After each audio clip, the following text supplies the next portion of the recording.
Hey guys, Will here. Today we're going to be taking a look at BJ Sim Racing's Handbrake version 2.0 and Shifter version 3.0. They claim these represent the highest quality when it comes to sim racing gear and an authentic race car feel. So let's put them to the test today and see whether this is the Handbrake and Shifter for you. Let's get going.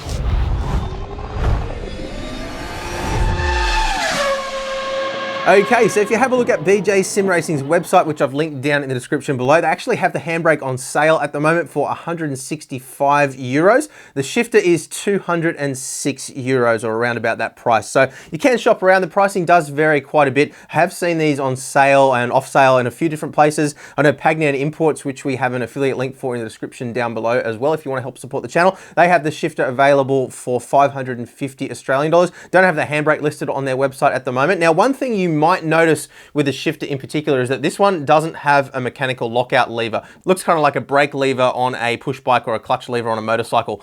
So the new version 3 Shifter was confirmed with BJ Sim Racing. They've actually omitted that from the design now. And from what they've told me, the feedback that they were getting from customers was that they weren't really finding it particularly useful. So they've taken it off the design to make it a little bit cheaper. So not sure exactly what that means for the pricing for places that are still selling with that mechanical lockout. So what I would recommend is just check with your local reseller, make sure you know exactly what you're going to be getting and what you're going to be paying before you place your order. So taking a closer look now, we have a single piece of stainless steel, which is bent around the outside. So it's just one big U shape. A couple of mounting holes here as well. Now, interestingly, the mounting holes don't line up exactly the same way as the ones on the Handbrake do. So it's going to make mounting a little bit interesting. You may have to get a little bit creative with mounting on your rig, but we'll cover that obviously a little bit later on. And look, other than that, very basic design. You can see here, interestingly, if we grab a magnet, the stainless steel that they're using, I don't know exactly what type of stainless it is, but it must have a high nickel content because the magnet isn't really sticking to it at all. If we go up to the stainless screws, you can see the magnet does stick.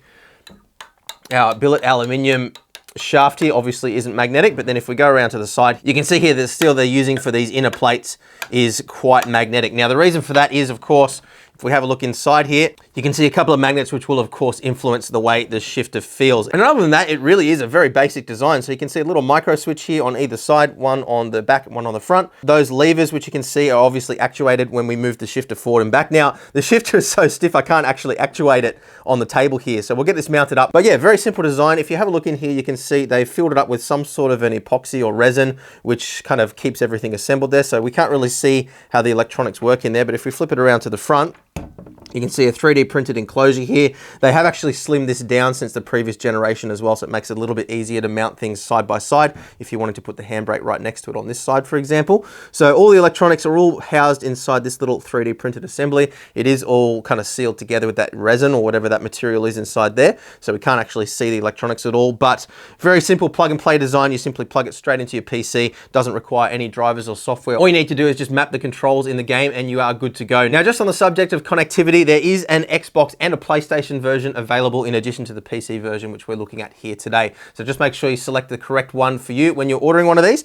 And yeah, should be good to go. Just map the controls and you're off and racing. So before we move over to the Handbrake, let's just have a little bit more of a look at the design here. So dimensions wise, 450 millimeters tall. So it is quite long. Obviously that is going to be having an impact on how you mount it on the rig. So for rally style driving or for, you know, V8 supercars, things like that, you're probably going to want to have this quite high up and quite close to the side of your steering wheel. That's probably how we're going to try and mount it for this review. But if you're wanting to use this for a wider range of different cars, you might want to end up mounting it a little bit lower down. They don't have any sort of a way to shorten this shaft, so I thought they might have little extensions there that you could unscrew and shorten it that way. Of course, doing that would mean that it could come loose while you're driving, so some people would prefer that it's all one solid piece. Some people might want to have different options for shorter stems. Now, there's no reason you couldn't machine something yourself as well if you wanted to alter this, but it doesn't have a removable hand grip or anything like that. You can't actually change the knob on the top of it, so just wanted to call that out. So it is a single piece of brushed aluminium all the way through, and you can see it's got this kind of brushed texture to it where it's been machined. Now, some people might prefer a polished finish like what we had on the Aeologs shifters, for example, or Aeologs shifter and Handbrake. What I would say is that aluminium like this does scratch very, very easily. So I think the brush look is probably a better idea simply because it's going to mask those little scratches a little bit better. Having said that, you can see a couple of little marks just in the front and rear through here, just through the machining process. So if you're wearing rings on your fingers or any sort of jewelry, things like that that might bump into it, then you probably are going to end up marking this up pretty badly over time. At the end of the day, it is a functional piece of hardware, so I can't see that bothering too many people. But if you are really sensitive about things like that, then just be aware the aluminium will scratch very easily. While we're on the subject of things like that as well, just be aware that the stainless steel that they've used here is an absolute fingerprint magnet. You can see this is already getting marked up pretty badly just from me handling it on the table. So again, you can just wipe that off with a microfiber cloth like this. It does come off pretty easily. So certainly not a complaint, but just something to be aware of there too. Now, for those who might be mounting on a motion rig, it is 2 kilograms, so it's relatively lightweight for its size. Remembering again, billet aluminium, so nice and lightweight there. And look, there's no other adjustment or anything like that that we can do here. It's a pretty solid state kind of piece of equipment. So I think let's set this guy aside now. Let's have a closer look at the handbrake and then get into some driving. Okay, so onto the load cell handbrake now. This guy's a little bit more complex in its design than the shifter, so we'll spend a little bit more time here. But first of all, I wanted to just put this next to the shifter so you guys can see the difference in design here. So this one comes in at 320 millimeters high. The shifter was 450 millimeters high, so a slight difference there in the height. Now, if you look at a lot of race cars that have this style of shifter and handbrake installed, so say rallycross cars, for example, they generally do have a staggered approach, just so the driver can sort of feel which one is which with a little bit more precision while they're driving. Now, one observation that I do have just while we have the two of them on the table here in front of me, I do like the 30 millimeter diameter grips that we have. It is nice and comfortable to hold, but what I would like to see is maybe a slightly different design just between the two of them, just so you've got a better feel without looking of which one you're grabbing onto. Now, if we grab the shifter and handbrake from AirLogs, for example, you can see this is our shift knob and this is our handbrake knob. Now, particularly when I'm driving in VR, there's been a couple of instances when I first installed these on the rig where I kind of grabbed the wrong one. And what I've kind of trained my brain to do is know from the feeling of them which one I'm using. Now, with these ones, obviously, you can't really do that because they both feel the same. Now, I'm sure the majority of people will set muscle memory over time. You'll kind of learn from the position rather than the feel, which one you're grabbing onto. But I think that it would be smart to at least have the option of a slightly different design on one of them or the other, just to better distinguish between the two of them without having to take your eyes off the road. But let's set the shifter aside now and let's get into the details on this handbrake. Now, we do have a couple of mounting options here too. So I've just removed one screw from the side of the shifter knob here. I'm just going to remove the other one.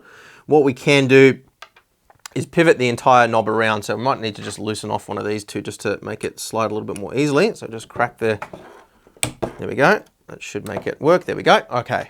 So you can see we can rotate that through all the way up to 90 degrees to where it was. So that's going to allow us to obviously mount the handbrake like that on the rig should we wish to do so. So on one of the steering uprights, for example. And obviously you can adjust it to be anywhere in between those two positions. So enough adjustment there. I think that it's going to suit most people. Let's just pop those screws back in again quickly now. Now, just be mindful when you are making adjustments that you are screwing into a relatively soft aluminium. So you just want to be careful you don't go crazy with over tightening it and end up stripping out the threads. I can't really see that being a problem because they are nice deep threads. But yeah, you definitely don't want to over tighten. Just nip it up enough that it's not going to come loose, not going to move. And you should be good to go. Now, no other adjustments there, really. I mean, you could adjust the preload on the little elastomer insert here on the load cell if you wish to do so, but I don't really see any need to do that. I don't think it's going to have a significant impact here. But a pretty simple design here. I can't really actuate it too much on the table again, but you can see in the center here, we've got our main pivot point. We've got our top part here, which is the connection through to the load cell. I'll explain that in just a moment. And if we have a look at the bottom here as well, you can see a little piece of hose. And then this little piece here is going to interface with that as we reach maximum deflection. So you can imagine as we pull the handbrake back, that's going to swing around. That's going to act as our bump stop so we don't get any metal to metal contact as we reach full scale deflection on the handbrake. So it should be nice and quiet in operation as well. We'll obviously comment on whether we get any squeaking or anything like that once we go for a drive in a moment. And then look, in terms of the rest of the design, you can see here we've got our elastomer insert, which is what creates our spring force as we compress.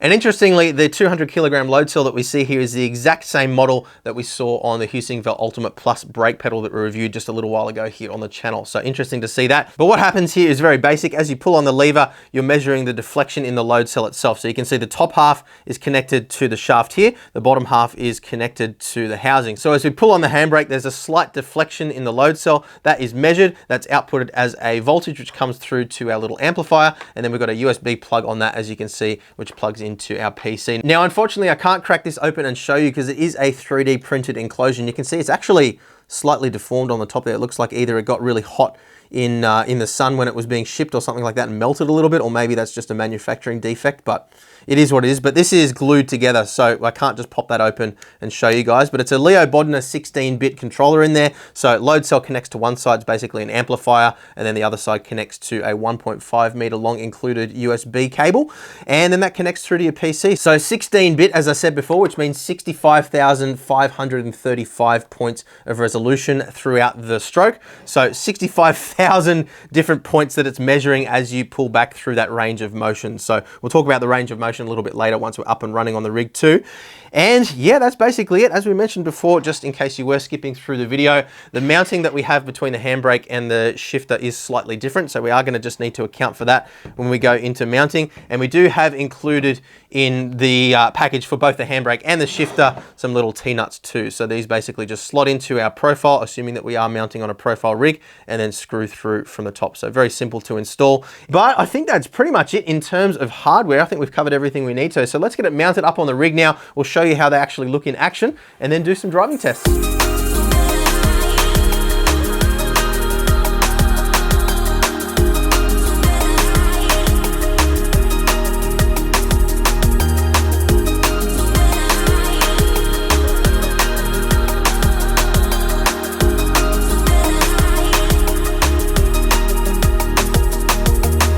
So we're all set up and ready to go in the rig now. So let's start off by having a look at how we've actually got everything mounted. And then we can have a look in more detail at how the various different mechanical components work, because we can actually pull on the levers now. So basically what we've done here is create a bit of a arm on the side of the rig with an offset piece here to mount our handbrake. Now, it's important to note there is a adapter that's available for the handbrake. Unfortunately, they didn't send it to us, so we had to get a little bit creative with our mount here. But there is an adapter available that allows you to mount this on a single rail like this without having to have all these bits and pieces attached to here. Now, one of the advantages of the way we have mounted this is it does allow you to have a little bit of a twist on it to point it a little bit closer to you, and we've done the same thing with the shifter as well. If you can see down here, we do actually have slots rather than holes, so we're able to have a little bit of a tilt there, a little bit of an offset, which does feel quite nice. It makes it a little bit easier to drive as well, so that's quite nice. But look, overall nice and solid. It has made the rig very hard to climb in and out of, obviously, because we have our shifter and handbrake on this side as well, which we'll compare to in just a moment. But you know, not a problem, and it's really just going to depend on how you've got things mounted inside your rig. Obviously, you want to have, for this style of driving at least, the shifter and handbrake up nice and close to the wheel, so it's a quick reach across. You're not wanting to sort of have to reach down. For street car style driving, obviously you'd mount things a little bit differently, but I think these products are most suited to sort of, you know, your rallycross style driving, drifting, and things like V8 supercars, which is what we're sitting in now. So I'm guessing you're most likely going to want to have them mounted something like what we have here. Now, obviously the height of the seat is going to be a determining factor as well. This seat is particularly high because of the motion platform that's sitting underneath it. So for lower seating positions, you might not even need to have a side rail. You might even be able to just mount these directly to the main profile side pieces or something like that. But overall, no issues with mounting. I did notice a little bit of side to side movement just in the mounting bracket down here. Remembering this is a single piece of stainless steel, and it just seems to be a little tiny bit of twist there. Some of that movement that you're seeing on camera is actually the rail that we've built there, moving from side to side a little bit, but there is a little tiny bit of wiggle there, so just be aware of that. It may bother some people.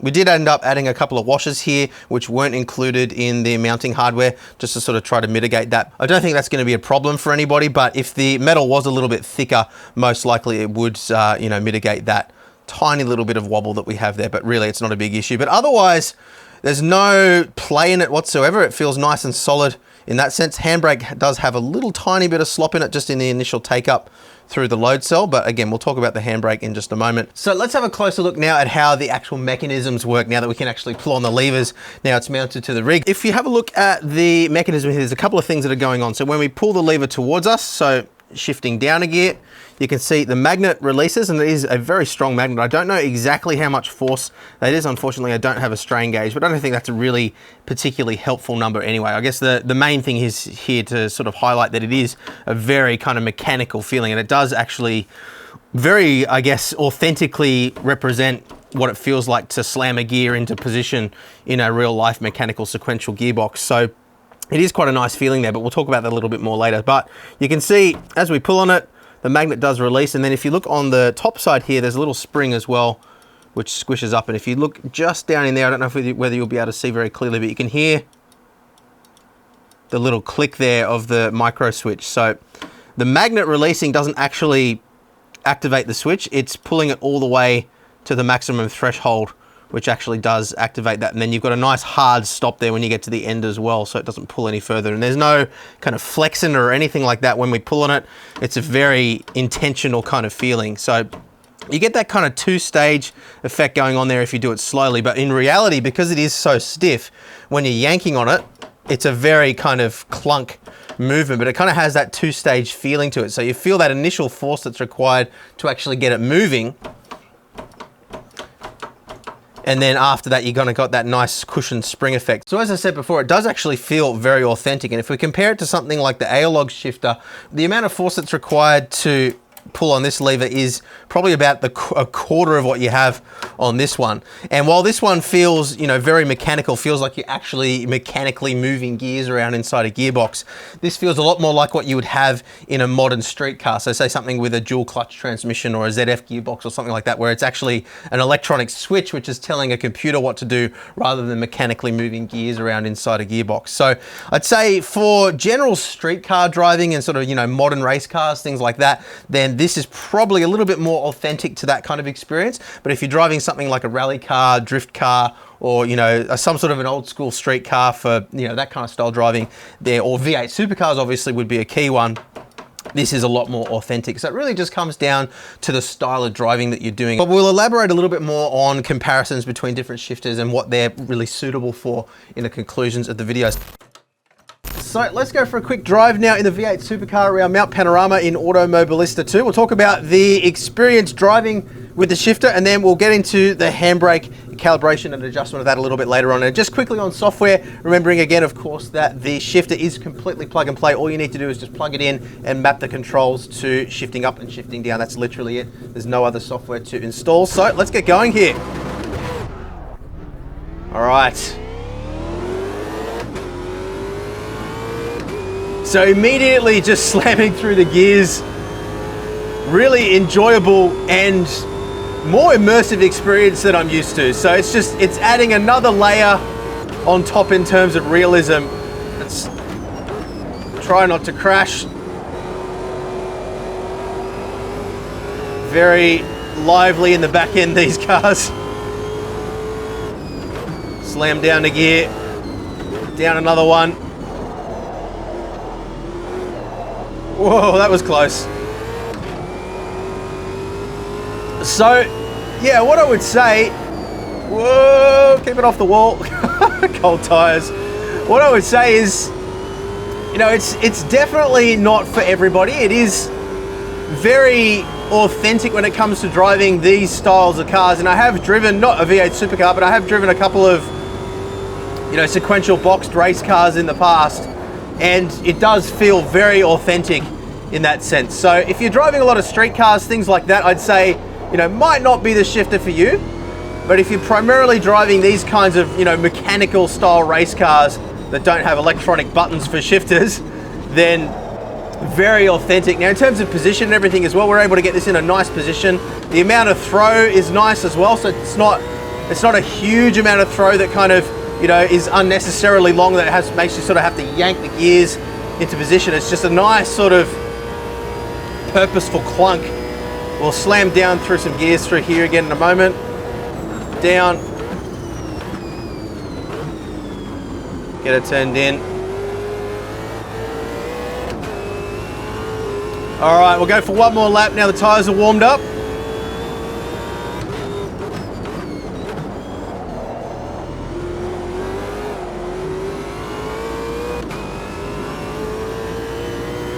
So yeah, once you get in the zone, definitely adds more to the immersion. Definitely a worthwhile addition in that sense. And it's not going to make you shift more accurately or anything like that. It's not going to, you know, stop you from missing shifts. You know, if you've already got a sequential shifter, I don't think it's really an advantage in that sense. But just the authenticity and the, you know, that extra immersion from feeling like you're mechanically working a sequential gearbox, it definitely adds something to the experience in that sense for sure. So let's just slam down the mountain once more. and then we'll move across and start talking about the handbrake.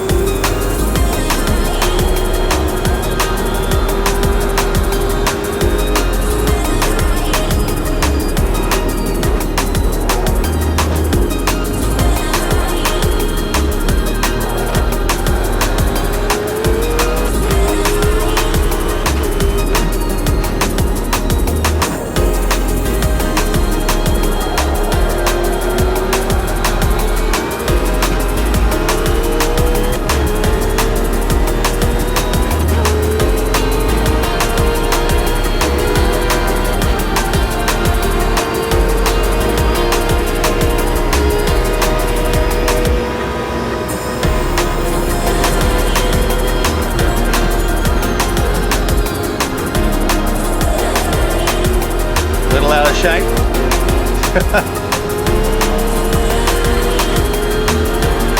All right, let's bring it back in. That is a lot of fun.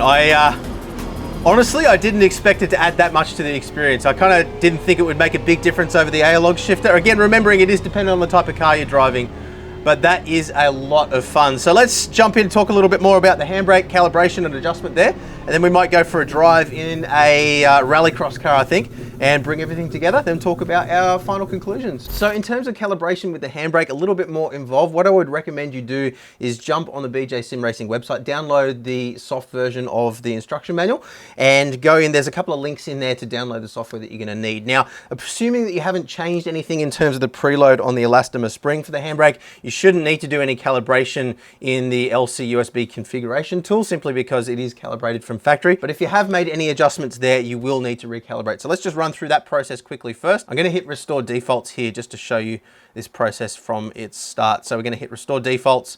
You can see the load cell gain is now set to 500. So basically what we're doing here is we're pulling on the lever to the maximum point here, so as far as we ever wanna have to pull it, and we're gonna adjust our gain until we get the red bar all the way to the top. So you can see there at the moment, I'm pulling that pretty darn hard and it's not quite reaching 100%. So I'm gonna wind that up to, let's say 600 there. You can see I'm still pulling on that pretty hard, a little bit harder than I want to have to. So I'm gonna wind it back up to 626, which is where it was. And that was their factory default calibration. And you can see that is about right for me. So I'm pretty happy with that calibration. And it's as simple as that. So just adjust the gain until you're happy with how far you have to pull on it. And that is it. And we're gonna close off the LC calibration tool.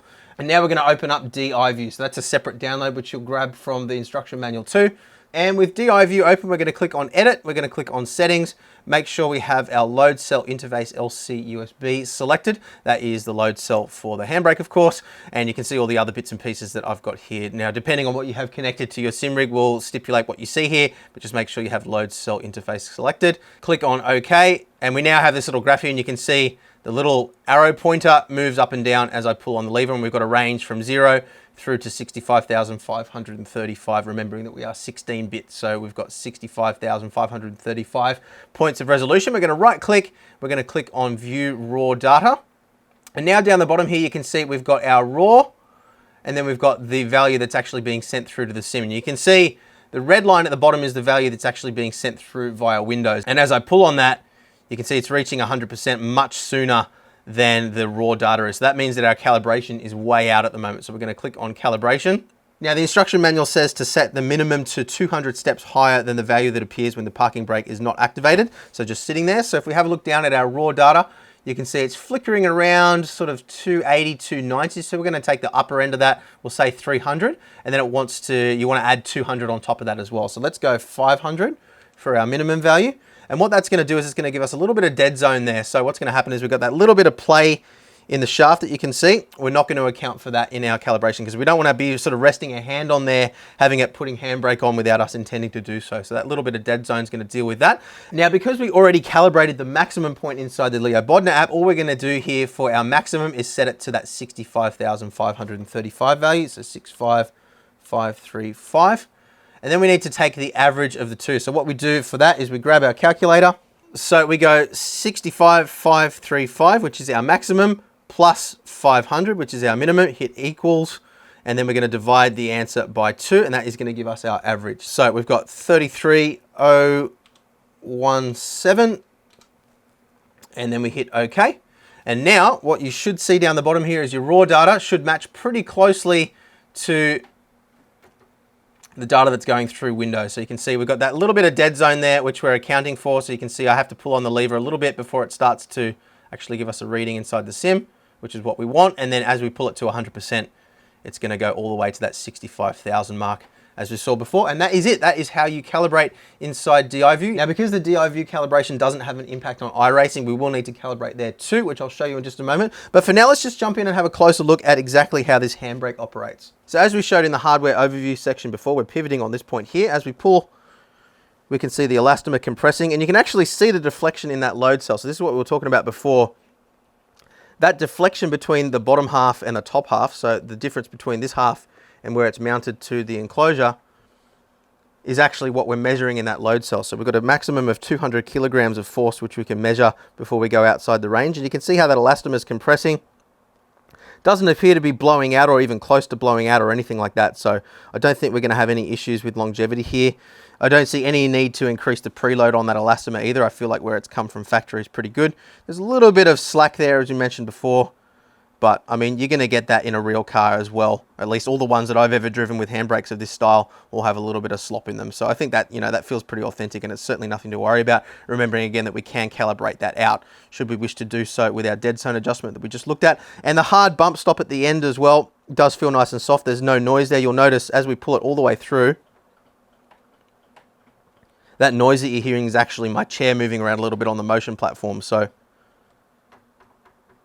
other than that little tiny clunk if you push it hard back towards the front, which you're probably not going to be doing anyway, absolutely silent operation. So let's jump into iRacing now, show you the calibration there, and then go for a drive. So quick look at the handbrake calibration inside iRacing 2. So we'll click on Control. We're going to click on Handbrake. We're going to pull the handbrake to the maximum position, so that's 65,535 value again.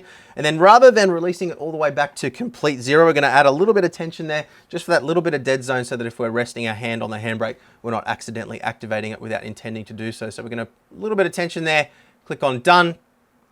Going to click on Done to complete the wizard. Click on Done again. So we can see that little bit of initial uptake there is not giving us any value. We have to actually intentionally pull on the lever, and then as we get to 100%, it's getting to 100% in the sim. So that is perfectly calibrated for me. Obviously, there is some subjectivity here. So depending on how you like it, you can calibrate it to suit you. So we're going to click on Done. And then let's jump in and go for a drive. Okay, so unfortunately the handbrake and shifter are on the wrong side for this particular car, but we don't have another car that we can use in iRacing. And I did want to demonstrate this here for you guys, but you can use your imagination now. I also want to apologize for my atrocious driving skills too. Rallycross is not something that I do very often, but I'll do my best to give you my impressions from at least a perspective of a beginner, and sort of, I guess, explain the differences between what we feel in a handbrake of this nature, being a load cell handbrake versus a potentiometer style handbrake, which is the only style that I've ever really used before. So it should be, even though my driving is going to be crap, it should be a good indication of what you might be in for if you choose to go with a handbrake like this. So let's get underway here. Okay. Try to keep it off the wall.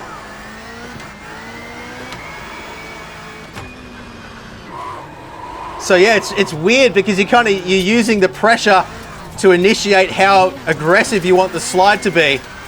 Whereas I'm kind of used to just kind of flicking it like a switch to get the car sideways and then using the throttle to balance it from there. So it's adding a new level of control that I'm not really used to having.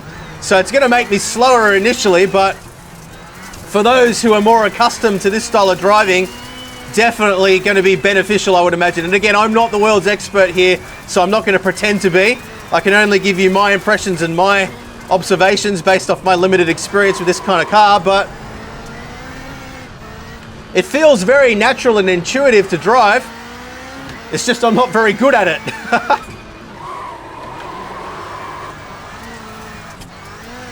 All right, so let me try and talk you through the fundamental differences between what I'm experiencing with a load cell handbrake compared to what I'm used to with a potentiometer. So what I'm able to do now that I couldn't do before to the same extent is control the slide angle. It's given me another level of control that I didn't have before. So I'm balancing between my steering, my throttle, my foot brake, and then my handbrake as well. Now, it's a brand new skill to me, so I'm not very good at it still, but I can definitely see how this would improve my driving, given a bit more time to kind of get used to it. And I will try to spend as much time as I can doing this over the coming weeks just to kind of get a better feel for it. But because I can now control the amount of pressure that I have in the handbrake rather than just a position, what I was doing before was just kind of grabbing it and throwing the car into a slide, whereas now I can kind of balance the slide out. And that was probably not the best example there, but I'm balancing between the throttle, the handbrake there as well. So when I pull the handbrake, it kind of brings the back end of the car back down and kind of makes the front end drift across the track a little bit more, being an all-wheel drive car. So just kind of trying to get an understanding of exactly how the car responds to it and adapt my driving to it. It's certainly a steep learning curve, but it's definitely giving me a new element of control that I didn't have before. So look, given that it's the first load cell handbrake that I've used, I don't have a point of reference that I can kind of say, yeah, it's a particularly good one or a particularly bad one. All I can really sort of do is just convey the experience of using it, and hopefully over time we will get our hands on more that I can test to give you more of a comparison between them. But definitely a value add to the sim racing experience, I would say. And I'm sure those of you who are more experienced with load cell handbrakes will understand what I'm trying to convey here as I crash into the wall again. But yeah, it's definitely adding a new element that I didn't have before. And look, in terms of the quality and everything, it feels quite authentic. I haven't spent a whole lot of time driving drift cars or anything like that. I have sat in a few and pulled on levers and things like that. But again, it is giving me that level of authenticity. And yeah, I'm really happy with it.